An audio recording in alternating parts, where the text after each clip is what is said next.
Oi gente, tudo bem? Bom dia comunidade para você no clima do Natal. Tem até luzinha piscando. No programa de hoje, programa antes do Natal, eu trago para você a entrevista que eu fiz com o prefeito eleito de São Paulo, João Dória. Foi um momento ímpar e muito importante. Satisfação falar contigo, obrigado, Douglas. Utilizando aqui essa última fala sobre gestão, e o senhor se coloca como um não político, mas utilizando as proformas políticas. Explique para nós. Bom, eu continuo não sendo político, eu sou um administrador, um gestor, fiz a campanha assim e vou fazer a administração da cidade de São Paulo também nessa mesma linha, compondo uma boa equipe, um bom time, respeitando o legislativo, respeitando a classe política, mas principalmente respeitando o povo da minha cidade. Eu fui eleito pela população da cidade de São Paulo. A ela devo a responsabilidade de ser um bom gestor, um bom administrador. E a prioridade, conforme disse agora há pouco, para os mais pobres e os mais humildes, aqueles que habitam principalmente a periferia da cidade de São Paulo. O senhor ficou surpreso com essa manifestação contra a Soninha que a gente viu aqui? Eu gostaria também de fazer uma pergunta que está na polêmica nos jornais. Não seria um contrassenso você chamar a Soninha para contra a Soninha? Foi uma preocupação em relação à Sônia. Não classifiquei como uma demonstração contra a Sônia, mas um ponto de preocupação. Mas eu defendo a Sônia, ela tem qualidades, primeiro qualidades humanas que eu gosto muito, que nos aproximam bastante. Ela tem afetividade, um coração, boa índole, um espírito público muito bom e, do ponto de vista da gestão, da administração, ela dialoga muito bem com segmentos bastante fragilizados da sociedade em São Paulo, em especial as pessoas em situação de rua, os psicodependentes, os LGBTs, as minorias, e esse diálogo é importante ser aberto por alguém que essas pessoas confiam. Então, se já tem algo definido, e se tem, o que foi definido em relação ao reajuste na tarifa do ônibus e também a gratuidade para algumas pessoas? Olha, eu quero dizer com toda clareza, até porque eu respeito muito a imprensa, os jornalistas, eu sou jornalista, mas jornalista não vai pautar a nossa gestão, quero deixar isso muito claro. As tarifas de ônibus, ouçam com toda clareza, na cidade de São Paulo não terão alteração até 31 de dezembro de 2017. Nenhuma alteração. E não adianta fazer pressão, não adianta fazer matéria, não adianta querer pautar o prefeito. O prefeito tem consciência daquilo que ele tem como compromisso. As tarifas não serão alteradas. Em relação a gratuidades, isto sim, nós temos uma equipe de trabalho que está analisando, está observando, com todo cuidado, com todo zelo, e oportunamente nós vamos comunicar. Mas o valor da tarifa não será alterado. Será R$ 3,80 até o final de dezembro. Gratuidades, tem um time que está avaliando na Secretaria de Transporte, Secretaria da Fazenda, está fazendo esta avaliação de forma muito cuidadosa e muito serena. Oportunamente nós poderemos de modificar, por exemplo, diminuir a idade de 65 para 60? Não, perdão. Ao contrário. Perdão. Ao contrário. Voltar ao anterior, que era Estamos avaliando. É preciso ter critério e ter bom senso em relação a isso. O que nós não vamos fazer, eu quero também deixar muito claro, é nenhuma outra gratuidade. Não há campo, não há espaço, não há recurso para qualquer outro tipo de gratuidade, por mais meritória que ela possa ser. O senhor é gestor, o senhor é do marketing, mas o pessoal quer fazer mais duas, então. O senhor é gestor, o senhor é do marketing, está colocando o pé na prefeitura. Qual que é o seu, apesar de todo esse teu lastro profissional, qual que é o teu grande medo na prefeitura? O senhor tem algum medo? Não tenho medo de nada, absolutamente nada. Medo não faz parte do meu dicionário. Muito bem. Uma pregação que eu fiz no culto dos adolescentes, essa questão do Natal, o Ano Novo, eu espero que essa pregação fale ao seu coração, tá bom? Qual que é o milagre que você precisa? Pensa aí, você tem 30 segundos para pensar qual milagre você precisa. Qual milagre eu preciso? Pensa aí. 30 segundos. Eu estou no 25.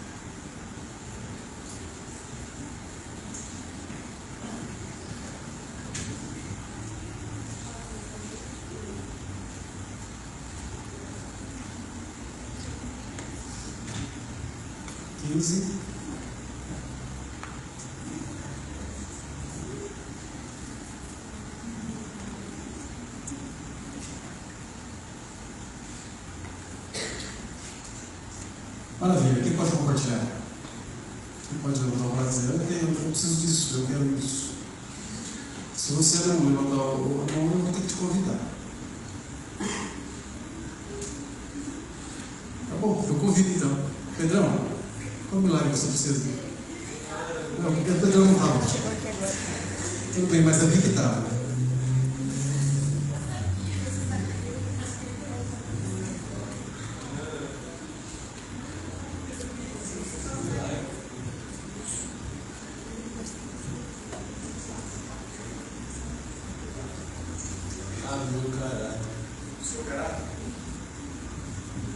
Pedrão precisa do milagre no caráter dele. Ei, Rafa.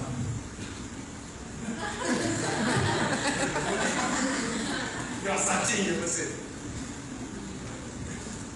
No momento tem milagre pela minha dor nas costas. Gabi? Pela saúde do meu pai, porque ele sabe de diabetes. O pai dela é Edmilson, ou Magrão, Marisa? Preciso de um milagre no meu coração. Milagre é psicológico ou é de coração mesmo, pessoal físico? É medicinalmente falando? Ó, fica a dica. Tá bom. Murilão? Legal. Beleza. Vocês estão ressabiados hoje, né? Já viu?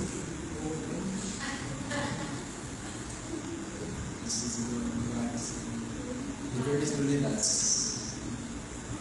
Rever as prioridades. Então, o primeiro milagre vai ser te dizer que prioridade é a palavra plural. Sua prioridade. Não, mas é verdade. Eu sou um homem que tem prioridades. Prioridade é aquilo que está em primeiro lugar. Se você tem uma segunda prioridade, é uma prioridade. Tem um texto na Bíblia. Que fala sobre o milagre de Jesus. Só que não é esse milagre que vocês pediram. A gente sempre pensa em milagre, a gente sempre vai pensar na questão física, material, emocional também. Mas Cristo opera três, que eu elenquei para hoje, 3 milagres, que não são milagres físicos. Mas eu vou dizer uma coisa a vocês. É o mais importante milagre que ele pode fazer na vida do ser humano. Vamos chamar o Gustavo para vir. Chegou.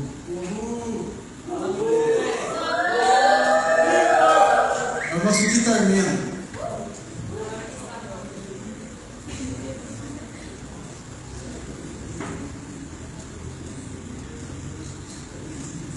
Tá. Gente, é João 4, vou ler a partir do 5.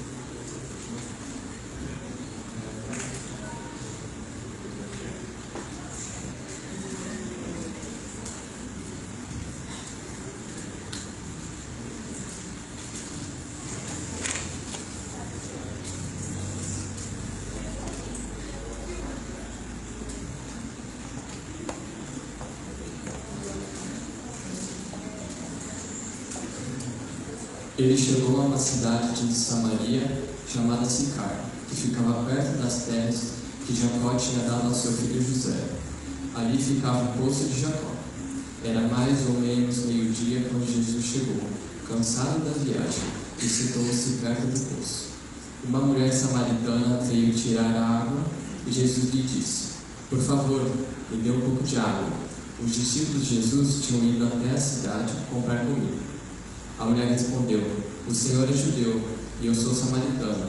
Então como que é que o Senhor me pede água?" Ela disse isso porque os judeus não se dão com os samaritanos. Então Jesus disse: "Se você soubesse o que Deus pode dar e quem é que está aqui pedindo água, você pediria e ele daria a água da vida." Ela respondeu: "O Senhor não tem balde para tirar água e o poço é fundo. Como é que vai conseguir essa água da vida? Nosso antepassado Jacó nos deu este poço. Ele, os seus filhos e os seus animais beberam água daqui. Será que o Senhor é mais importante do que Jacó?" Então disse Jesus: "Quem beber água Quem beber desta água terá sede de novo, mas a pessoa que beber da água que eu lhe der nunca mais terá sede, porque a água que eu lhe der se tornará nela uma fonte de água que dará vida eterna. Então a mulher pediu: por favor, me dê dessa água, assim eu nunca mais terei sede e não precisarei mais vir aqui buscar água. Vai chamar o seu marido e volte aqui, ordenou Jesus. Eu não tenho marido, respondeu a mulher. Então Jesus disse: você está certo ao dizer que não tem marido, pois já teve 5 e este que você tem agora não é de fato seu marido. Sim, você falou a verdade. A mulher respondeu: agora eu sei que o Senhor é um profeta. Os nossos antepassados adoravam a Deus neste monte, mas vocês, judeus, dizem que Jerusalém é o lugar onde devemos adorar. Jesus disse: mulher, creia no que digo. Chegará o tempo em que ninguém vai adorar a Deus, nem neste monte, nem em Jerusalém. Vocês, samaritanos, não sabem o que adoram, mas nós sabemos o que adoramos, porque a salvação vem dos judeus. Mas virá o tempo, e de fato já chegou, em que os verdadeiros adoradores vão adorar o Pai em espírito e em verdade, pois são esses que o Pai quer que o adorem. Deus é espírito, e por isso os que o adoram devem adorá-lo em espírito e em verdade. A mulher respondeu: eu sei que o Messias chamado Cristo tem de vir, e quando ele vier, vai explicar tudo para nós. Então Jesus afirmou: pois eu, que estou falando com você, sou o Messias. Naquele momento chegaram seus discípulos e ficaram admirados, pois ele estava conversando com uma mulher, mas nenhum deles perguntou à mulher o que ela queria. E também não perguntaram a Jesus por que motivo ele estava falando com ela. Em seguida, a mulher deixou ali o seu pote, voltou à cidade e disse a todas as pessoas: vem ver o homem que disse que tudo tenho feito. Será que ele é o Messias? Muitas pessoas saíram da cidade e foram para o lugar onde Jesus estava. Senhor, essa é a tua palavra. Nós somos gratos e te louvamos por ela. Que o teu Santo Espírito tenha total liberdade, apesar de mim, Senhor, que fale os corações e a mente dos meus irmãos. Também a minha. Amém? Então, beleza. Vocês ouviram a história da mulher samaritana que estava junto a um poço de água. E ela contou que esse poço foi cavado por Jacó, e Jesus e ela não poderiam estar conversando, porque os judeus não gostavam dos samaritanos. É uma questão histórica, depois eu queria que você estudasse para entender o porquê eles têm essa briga. Não vou entrar no mérito agora. O que eu vou passar agora não é uma pregação minha, é uma pregação de um grande amigo meu, o Alexandre, o pastor Alexandre. Quando eu ouvi falando as palavras que eu vou falar, quando eu abri aspas a frase dele, eu achei fantástico o que ele falou, ok? Essa mulher, ela estava indo buscar água, chegou ali, viu Jesus e começou a trocar essa ideia. Essa mulher era uma prostituta, ela já estava no 6º casamento, e Jesus diz ali, bem dizes, esse marido não é teu, porque você já está no 5º ou 6º casamento, sei lá. A mulher é igual a Fábio Júnior, né? Casando que se arranja. A questão é a seguinte: essa mulher, quando ela viu Cristo, e você vai, abre aspas aqui para o Alexandre, e você vai entender o texto e o original, quando Jesus diz a ela água viva, a conotação do original é quase como esperma, é quase como uma oportunidade sexual. Grava isso. Essa mulher estava conversando com Jesus e ele fala de uma água de vida para ela, ela levou para esse lado. E Jesus foi dando corda e de repente dá a palavra que ele tinha que dar para ela. Fecha aspas, ok? Pensa nisso. Nós temos uma outra passagem na Bíblia, que eu vou pedir para a Letícia ler. E eu gostaria que você guardasse na sua mente aí a história dessa moça, dessa samaritana. Está em Lucas 19, 1 a 8.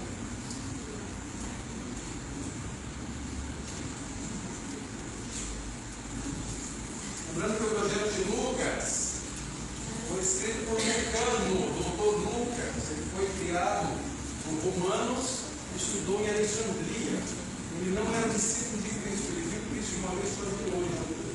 Depois, através do livro de Mateus, ele escreve Lucas e depois escreve Atos dos Apóstolos. Aí ele já estava caminhando por isso. Pode ler. Jesus entrou em Jericó e estava atravessando a cidade. Morava ali um homem rico, chamado Zaqueu, que era chefe dos cobradores de impostos. Ele estava tentando ver quem era Jesus, mas não podia, por causa da multidão, pois Zaqueu era muito baixo. Então correu diante da multidão e subiu numa figueira vara para ver Jesus, que devia passar por ali. Quando Jesus chegou àquele lugar, olhou para cima e disse a Zaqueu: Zaqueu, desça depressa, pois hoje preciso ficar na sua casa. Zaqueu desceu depressa e o recebeu na sua casa com muita alegria. Todos os que viram isso começaram a resmungar. Esse homem foi se hospedar na casa de um pecador. Zaqueu se levantou e disse ao Senhor: Escute, Senhor, eu vou dar a metade dos meus bens aos pobres, e se eu roubei alguém, vou devolver 4 vezes mais. Então vamos pensar aqui na figura do Zaqueu. Zaqueu tinha nascido comigo assim, baixinho, mas subiu numa figueira para poder ver a Cristo, né? Provavelmente Zaqueu tinha déficit de altura. E Jesus foi criticado por encontrar Zaqueu. Ele não é o mestre, ele não é o todo-poderoso, o impecável. Como é que ele vai lá encontrar com um pecador, com um cara que rouba as pessoas, um político da época? Guarde a história da mulher, do poço, e guarde aí na sua mente a história do Zaqueu. E você que o Edmilson ou o Magrão sobre essas escadas? Esse é o pai da Gabi, você já sabe? Lindão, gente boa. Na verdade, ele falou assim: Douglas, posso lá de vez em quando para ver se está tudo certo? Aqui, ó, eu vou sentar na cadeira da frente. Deixa comigo. Aqui não. Aqui é junto. Então, guarda essas duas histórias. Bacana? Legal? E agora eu vou pedir para a Gabi vem aqui. Gabi vai ler uma terceira passagem bíblica e depois a gente vai ver uns pontos de convergência nesses 3 textos e eu vou falar para você do milagre que Cristo opera nessas 3 situações. Em Mateus 19, 16 ao 22.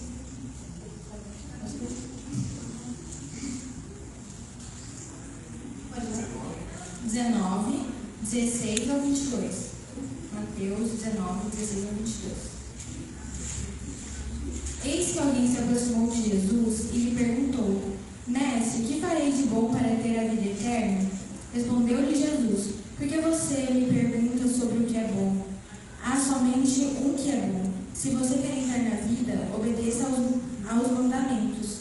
Quais? Perguntou ele. Jesus respondeu: Não matarás, não adulterarás, não furtarás, não darás falso testemunho, honra teu pai e tua mãe, e amarás o teu próximo como a ti mesmo. Disse-lhe o jovem: A tudo isso tenho obedecido. O que me falta ainda? Jesus respondeu: Se você quer ser perfeito, vá, venda os seus bens e dê o dinheiro aos pobres, e você terá um tesouro nos céus. Depois venha e siga-me. Ouvindo isso, o jovem afastou-se triste, porque tinha muitas riquezas. Bacana. Aqui nós temos a história de um menino entusiasmado, provavelmente ouviu muito falar de Cristo, provavelmente seguiu a Jesus em algumas agendas de Jesus, e aí ele foi dar um de legal, né? Sabe que a Bíblia dá um de legal? E vê você com a sua atitude correta, apesar das suas limitações, você procura ter atitudes corretas, e aí ele está numa encruzilhada, ele chega e te pede um conselho, e o conselho que você dá para ele é tipo esse de Jesus: se negue e faça a vontade de Deus. E aí você ouve de longe aquela musiquinha. Aconteceu igualzinho esse moço aí. E agora eu queria que você pensasse aí, qual é o grande problema hoje no Brasil? Nós estamos vivendo uma crise institucional no nosso país. Nós temos uma presidente que foi impeachada, foi retirada do governo. Tem uma ala pequena que fala que foi golpe, e a gente sabe que não foi. mas não quero entrar nesse mérito. Nós temos um presidente que provavelmente vai ter muitos problemas com a delação da Odebrecht.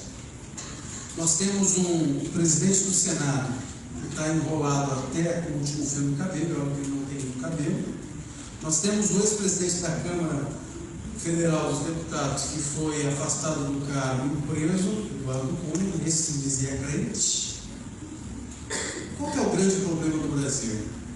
Queria que você fizesse aí grupos de 5 pessoas e discutisse isso aí. Você tem 5 minutos. 5 minutos, vamos lá, gente. Junta aí, vira um conta aí.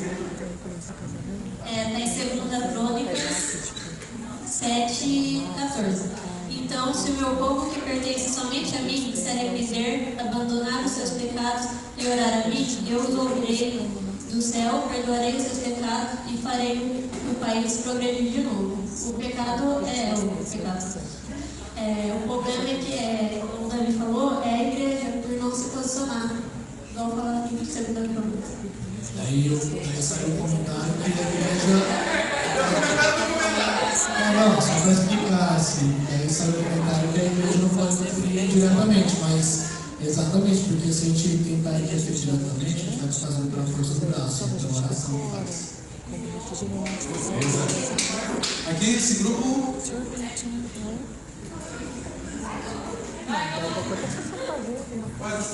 É porque as pessoas assim, elas não pensam na outra. Então elas vão sempre falando, fazendo, pensando nela mesma, qualquer coisa, roubando, né, por dinheiro e.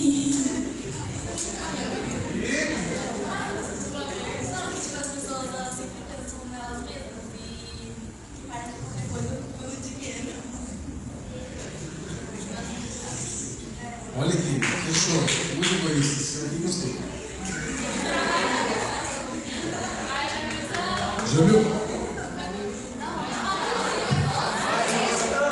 Gente, a questão que a situação do país se encontra pela hipocrisia, pelo jeitinho brasileiro e pela ganância pelo poder. Que o exemplo era Esaú, desculpa.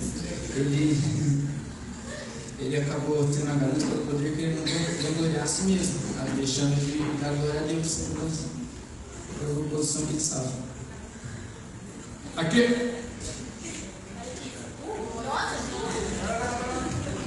A gente tinha falado sobre a hipocrisia, porque não é somente na religião, assim, no geral.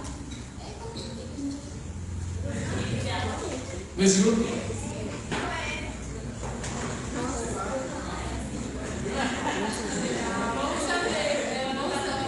A gente conversa sobre a falta de pensar no futuro, falta de planejamento. Não somente na questão de...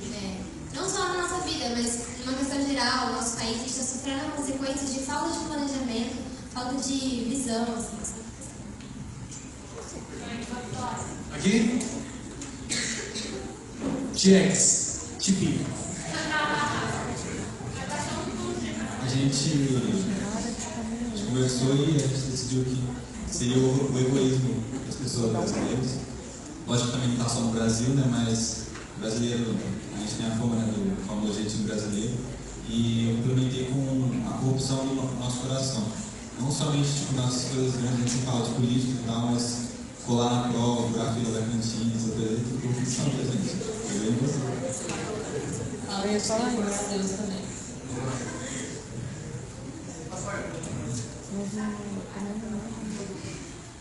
A gente também falou que era sobre hipocrisia, sabe? Porque a gente cobra uma coisa que a gente não faz, sabe? A gente cobra que eles falam que eles estão roubando, mas a gente mente para os nossos pais, a gente engana, a gente corta a fila da cantina.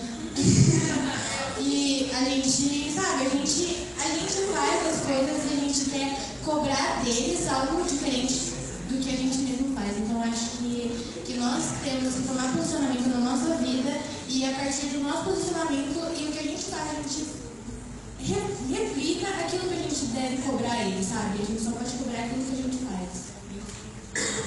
Muito bom, muito bom. Gente, eu concordo com todas as explanações de vocês, todas, assina embaixo, é verdade.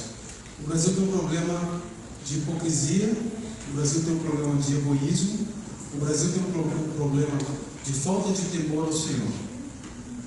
Mas não é o Brasil, é o ser humano. Nós temos uma debilidade no nosso caráter. E aí os frutos disso são essas coisas: egoísmo, disciplina, indiferença, ganância.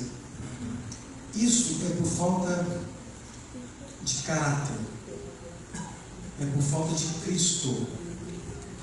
É evidente que num país igual ao nosso, onde nós somos colonizados do jeito que fomos, e o nosso grande herói no Brasil sempre foi Macunaíma, um exemplo gritante de desonestidade, é por isso que o nosso país está dessa forma.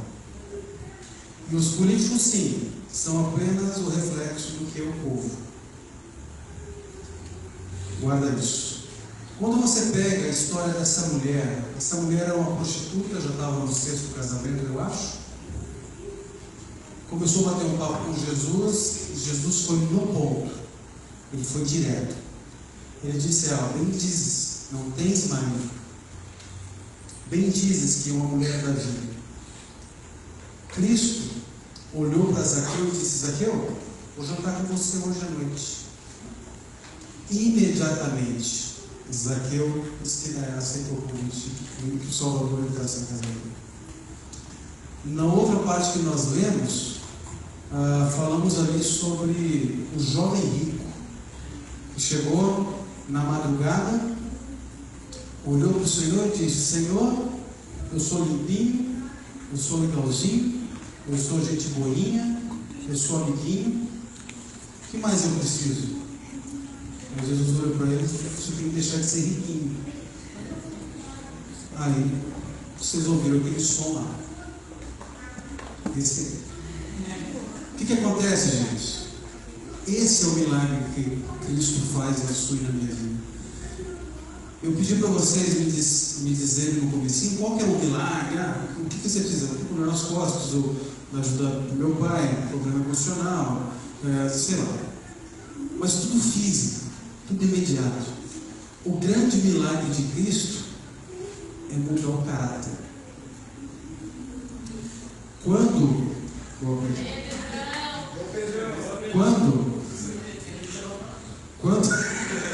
você chega no horário, não dá uma boa dessa. Quando Cristo olha para aquele moço e diz: vende tudo que você tem e me segue. Vende tudo que você tem, dê o resultado da venda aos pobres e me segue. Cristo foi no caráter dele. Ressuscitar muito é legal. Fazer um cara que não tem a perna crescer a perna, fazer um cara que não tem olho, não tem visão de enxergar, fazer o mundo falar, tudo isso é legal. Mas isso não é sinal que você vai para o céu. Porque se você olhar os milagres de Cristo, ele fazia o milagre na sequência de dizer: vá e não peques mais. A gente fica atrás de milagre físico. A gente fica atrás de milagre que nos traz uma resposta física. Quando Cristo, que realmente Ele quer, é mudar o nosso caráter. Das 3 histórias que nós falamos, 2 tiveram o seu caráter mudado. Zaqueu, quando aceita que Cristo entre na vida dele, entre na casa dele, vai jantar com ele, ele diz: olha, vocês aí que estão reclamando que o mestre vai para a minha casa, eu vou fazer o seguinte: tudo que eu roubei, eu devolvo. E devolvo mais. Ele teve uma mudança no caráter dele. A mulher do poço, que está ali trocando aquela resenha com Cristo, ela, depois de conversar com Cristo, Ronaldo, ela foi para a cidade pregar. Diz: olha, eu conheci um cara e ele mudou a minha vida. Ele pode ser o Messias. Ela foi transformada. Cristo, o maior milagre que ele pode operar na vida de um cidadão é a mudança de caráter. O cara que era ladrão não é mais ladrão, o cara que era mentiroso não é mais mentiroso, o cara que traía a mulher não traia mais a mulher, o cara que batia no filho não espanta mais os filhos, o cara que era um safado não é mais safado. Esse é o maior milagre. É evidente que eu estou com uma dor aqui hoje, por exemplo, eu acordei estourando de enxaqueca, mas pensa na enxaqueca. E a minha enxaqueca é muito violenta. Ânsia de vômito, eu já sou emprestável, eu fico mais emprestável ainda. Meu negócio é nada de barulho, quarto escuro. E tudo que eu precisava naquele momento era do milagre, que retirasse a dor. E daí eu começo a tomar remédio, começa a piorar, porque começa a cair remédio no estômago é uma sensação muito ruim. Quem já teve enxaqueca sabe o que eu estou falando. Mas tudo que eu queria nesse dia é que passasse aquilo. Era umas 3h30, 4 horas, foi melhorando, e agora só estou com uma lembrança. Quando você bate, fica aquela dorzinha, só uma pequena, bem tranquila, tá aqui para tocar o carro. Mas era terrível a minha enxaqueca de hoje à tarde. E tudo que eu precisava era legítimo. E todos os pedidos de vocês, de milagres, foram pedidos legítimos. Mas o que eu digo a você, o maior milagre que Cristo pode operar na sua e na minha vida é mudar o nosso caráter. É mudar o nosso caráter, porque daí a gente não vai enganar mais os nossos pais. Aí a gente não vai mais passar a perna na professora. Eu já falei para vocês há uns 6 meses atrás que colar na prova é um crime passivo de detenção. Viu? Vocês viram que colou na lei. Foi preso. Vocês não serão presos por serem menores e porque a escola não vai denunciar para você colar na prova. No máximo, advertência. Isso aqui é um crime. Você está burlando o documento público. Agora tem crimes que são crimes morais, né? Pô, ninguém viu. Vou entrar aqui na fila. Um crime moral, né? Você sabe que está errado. Quando Cristo encontra esse menino, ele diz: olha, vende tudo que você tem e segue. Ele não tinha caráter para fazer isso. Como talvez você e eu não tenhamos caráter para nos transformarmos. E a gente não vai conseguir mesmo. A gente só vai ser transformado se a gente ouvir o que Cristo está dizendo. Cristo falou com Zaqueu, ele aceitou e mudou de atitude. Cristo falou com o jovem, ele só ouviu. E a atitude dele continuou a mesma. A Bíblia diz que ele virou as costas e foi embora da Cristo, porque era muito lindo. Ele conversou com essa moça, e essa moça foi lá no povoado dela dizer: olha, encontrei o Cristo, ele sabe das coisas, ele é o Messias. Venham e vejam. Vide e veja. Venham e vejam. E o caráter de toda aquela cidade foi transformado. É importante você prestar atenção no texto que os discípulos estavam com Cristo e foram na cidade comprar mantimentos. Eu quero ser um amigo de circo se ele pregou para alguém, porque eles voltaram, não veio ninguém com eles. Ainda chegaram lá e estranharam, tipo, o que está falando com essa velha? Ele estava pregando, olha. Você que é cristão, encontrou uma pessoa, colocou a pessoa, tu vê, você não, está calor, está com Jesus. Está firme com Jesus? Está firme com Jesus? Ronaldo e o Thiago fazem isso. Está firme com Jesus? Thiago. O Thiago sai orando para as pessoas na rua. Você que passou na rua, viu o Thiago orando para alguém, que Jesus tocou no coração dele e vai curar alguém. Tem que ser tão longe para elogiar os dois, não, mas isso tem que ser uma prática muito sua. Cristo veio para transformar o nosso caráter. Cristo veio para nos moldar e moldar a forma dele.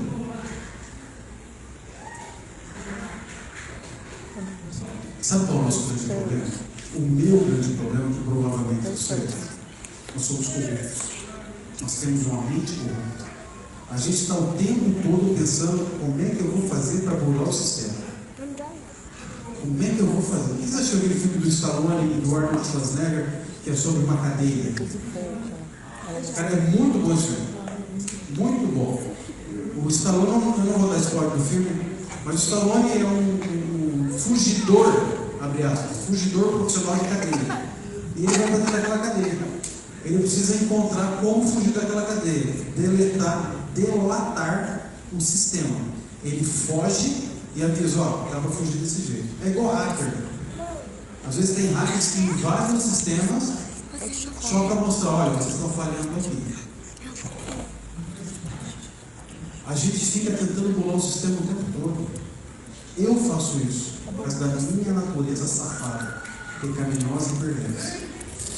Enquanto Cristo não entrar realmente na sua e na minha vida, e não gerar a transformação que gerou nessa mulher e gerou em Zaqueu, a gente vai virar as costas e continuar indo embora, porque a gente é muito rico.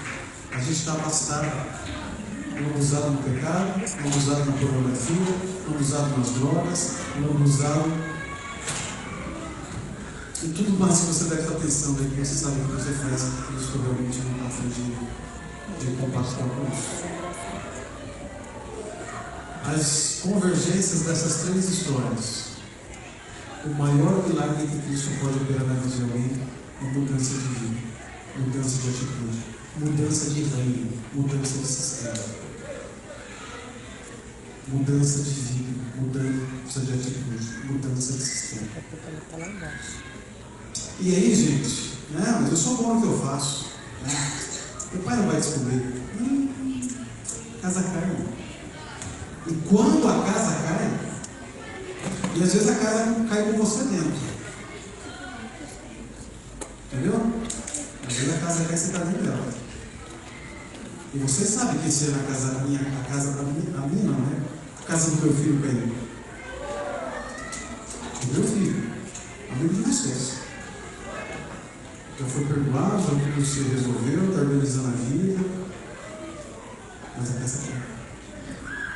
Então não seja, eu sempre digo às pessoas, não seja mais esperto do que um esperto.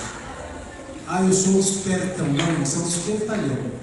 E daqui a pouco você toma um peteleco na orelha e descobre que você não é a última bolacha do papai. Você é mais um bobo, mais uma boba que entrou no sistema, nesse sistema pecaminoso. Os namorados aí, os casais de namorados aí, cuidado. A diferença de Davi e José.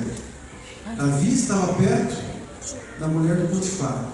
Ela arrancou a roupa dele e ele caiu fora. José. Falei Davi? Perdão, José. Davi estava longe da mulher de Urias. A Bíblia diz que ele estava no terraço e ele estava tomando banho na piscina. Ele estava longe dela. Para começar, o que essa mulher que toma banho na piscina na frente do quarto do rei, né? Mas por aí, menina, se você colocou uma saia, teve que arrumar 3 vezes, você está com a saia errada. Começa por aí. Essa terceira minha agora. É que eu dou esses spoilers, isso é importante. Sempre vou falar sobre isso. A diferença é que José estava no centro da vontade de Deus. Queria fazer a vontade de Deus. Davi não, Davi tinha que estar na igreja lutando com os caras. E ele estava em casa não fazendo coisa nenhuma, cabeça vazia, oficina do diabo. Cristo veio mudar o seu e o meu caráter. Então, o resumo dessa conversa, nós batemos 35 minutos de papo.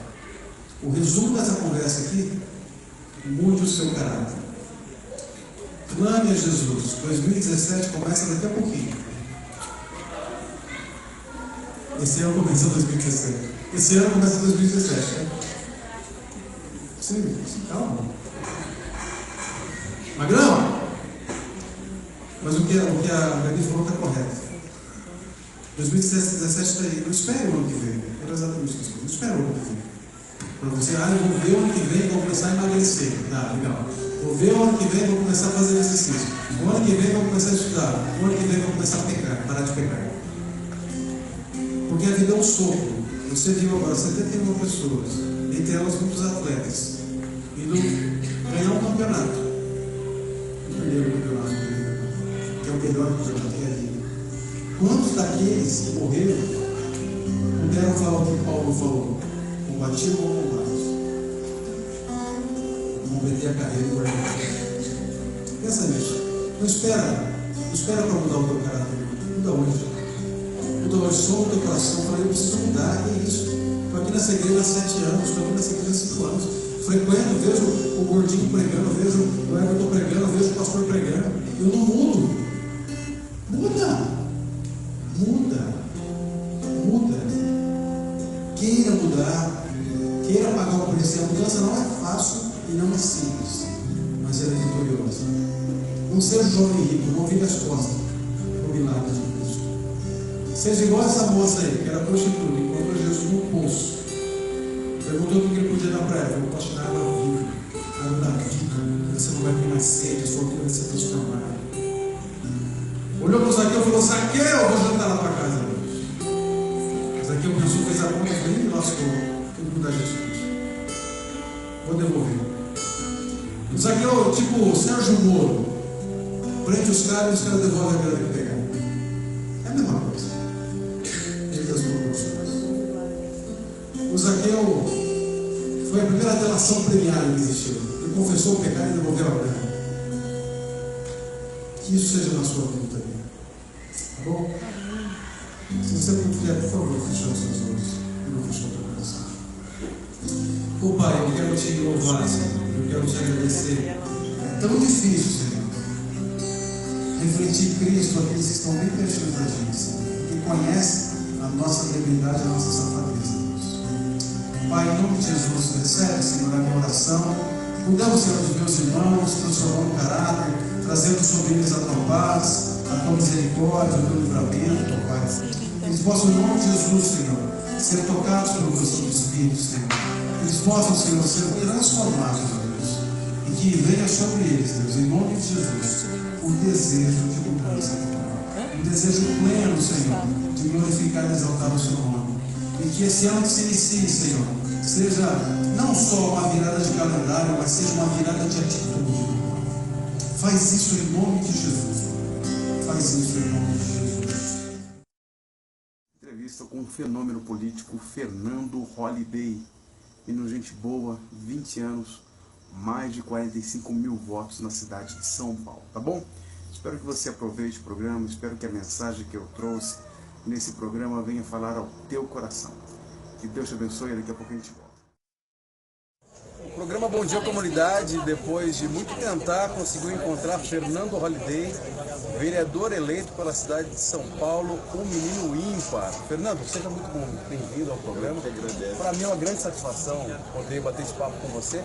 Eu queria, a primeira pergunta de saída, qual é a sua expectativa para janeiro?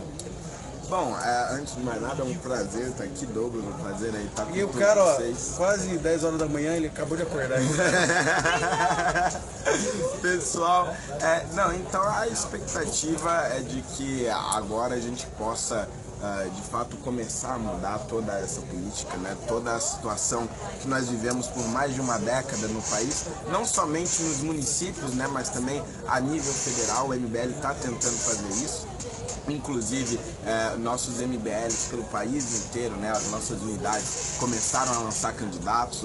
Tivemos um grande sucesso já nas eleições de 2016 e agora as nossas campanhas deram um exemplo nessas eleições. Foram extremamente transparentes, baratas, dialogaram com o cidadão, com o eleitor, já dando um exemplo para a política tradicional de que as coisas estão mudando. Você concorda comigo? E se discordar, fica bastante à vontade, é que o teu vidro está bem grande, né? Com certeza. Então, como trabalhar com esse vidro, com essa exposição que você teve, defendendo um discurso de moralidade, de respeito, de honra, no meio político, que você é um rapaz novo, mas no meio político que já vem há bastante tempo desconstruindo esses valores que você está defendendo? Sim, não é fácil, a missão na verdade é bem difícil, né? Entrar nesse meio, esse verdadeiro ninho de cobras, né? Na verdade precisa ser dita, é um verdadeiro ninho de víboras ali. Mas eu acho que o grande benefício, né? A grande arma que eu tenho é justamente o movimento Brasil Livre, o poder da internet, das redes sociais, que foi o meio pelo qual nós levamos milhões de pessoas às ruas, derrubamos um governo corrupto, e é o meio pelo qual a gente vai agora enfrentar toda essa corja e aos poucos transformar a nossa política. Você foi candidato pelo DEM e eleito pelo DEM. O prefeito eleito, historicamente eleito, João Dória, é PSDB, sempre teve ali uma troca de figurinha bem bacana. Os seus eleitores, quando eles fazem esse voto de confiança a você e na sequência, eu acredito que fazem essa dobradinha votando no Dória, uma prefeitura deixada aí pelo governo do PT, o que você, enquanto legislador, espera encontrar e o que você espera fincar a bandeira e dizer, daqui eu não saio, daqui ninguém me tira? O João Dória ele tem um alinhamento, né, bem claro, um pouco mais liberal, né, e depois ainda mais de uma gestão petista, né, que foi um grande desastre na cidade de São Paulo. Acho que as pautas mais polêmicas e aquelas que eu vou defender com mais afinco e que também faz parte da ideologia do movimento é a defesa das privatizações, a redução da máquina pública, a redução de cargos comissionados, redução de secretarias, são pautas pelas quais eu vou batalhar dentro da Câmara, vou defender no governo Dória e tenho certeza de que vão trazer muitos benefícios para a cidade de São Paulo. Mais duas colocações. A primeira é a seguinte, você é um rapaz novo, sua idade? 20 anos. 20 anos, um vereador extremamente bem votado na maior cidade do país e uma das maiores do mundo. O seu recado para o jovem. Essa é a primeira. Certo. A segunda, eu queria saber do teu coração. O que é um menino de 20 anos? Eu preciso dizer isso, um negro que vem com um discurso que é descolado da mimização que existe há tantos anos. O que é para você estar onde você está? Então, começando pelo final. Acho que isso, na verdade, é algo que pode mexer com a pessoa, né? Porque, afinal de contas, não é sempre que aos 20 anos de idade você se torna vereador, representante legislativo da maior cidade de um país que é o Brasil, ou seja, é algo significativo. Mas acho que também é um grande teste, né? As pessoas que conseguem o poder tão jovens ainda têm a oportunidade de saber quem realmente são, se vão se iludir com o poder, se vão se iludir com a fama. Bom, eu tenho a felicidade de dizer que até agora não caí nessa armadilha, então é um teste mesmo, digamos que é um teste de maturidade pelo qual eu estou passando e acredito que além desse teste eu vou conseguir demonstrar que o jovem também é capaz de fazer a mudança e eu aproveito para dar o recado aos jovens. Muitas vezes não vão acreditar em vocês, muitas vezes vão achar que o que vocês querem, o que vocês desejam, os seus sonhos são impossíveis. Mas também disseram isso para mim muitas vezes, quando caminhei até Brasília para protocolar o pedido de impeachment, quando acampei na frente do Congresso para tentar derrubar a presidente Dilma, quando apanhei do MST, quando me candidatei. No final das contas, ajudei a derrubar o governo Dilma, derrubei um governo federal corrupto e mais do que isso, me elegi vereador com mais de 48 mil votos na cidade de São Paulo. Fernando, por que Holiday? Holiday é uma homenagem a Billie Holiday, do qual eu sou muito... Você queria saber, né? Outra coisa, deixa eu te falar uma coisa. De cumprimento, que o Senhor te abençoe e te guarde, que o Senhor resplandeça o rosto dele sobre você, que o Senhor te encontre e te dê a paz, que você realmente seja um esteio. Você faça a diferença, porque 40 e tantas mil pessoas votarem. Amém. Fernando Holiday, bom dia comunidade. Beijo, gente. Gostou das entrevistas? Gostou da mensagem? Que você tenha um Natal maravilhoso, que você tenha dias com a sua família, que você realmente entenda o sentido do Natal. Cristo nasceu para você e por você. Que Deus te abençoe.